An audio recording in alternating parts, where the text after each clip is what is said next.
السلام علیکم ورحمت الله کتونکو ډېر زیات شور دی یار نن به یې سره ولاړ یم. السلام علیکم. نن به میک هم راسره نشته دی بخښنه غواړم. څنګه یې صحت مو ښه دی؟ الحمدلله خیر ده. بس سوشل میډیا باندې دنیا خلک ګوري ماشاءالله او دا خدمت الله پاک د یو نیم کس ناخلي.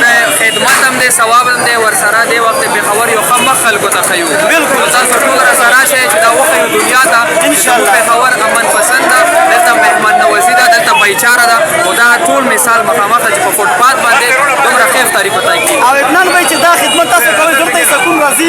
یاره چې سکون نه وي زه به دلته ولاړ نه وی چې نه پکې خوبونه شته، نه پکې چکر شته، نه پکې ملګرو سره ګیدرینګ شته، نه په کور کې دسترخوان افطاري شته. نو دغه وجې نه لګېږو د خلکو مینې د وجې او د خلکو سپورټ د وجې خو سکون ده یار یقین. بل اطمینان به ډېر زیات خلک دا خدمت کوي که نه خو تاسو په ډېر لږ وخت کې ماشاءالله دا شي ډېر بړاو شو. دا څه وجه ده یار؟ یاره دې کې به زه وایم صفا نیت ده. صفا نیت دا ده چې موږ پیسې هم چاره نه غواړو، موږ دې خپله سامان راوړه او انشاءالله دا نیت به صفا لرو. د هغه سفر به نور هم غټوو په خپل نیت کې چې دا مسله نه راځي نو الله پاک درسره مدد کوي. ستونزې شته دی ستونزې که نه الحمدلله دا نشته الحمدلله. ولې چې تشې ګیلې به زه ولې دروغ وکړم؟ موږ کله هم دروغ خبرې نه یې کړې.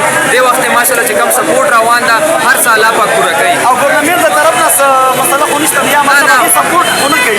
نه سپورټ کوي نه مسله کوي. هغه وایي چې بس نه موږ معاف کړي موږ معاف کړي. ډېره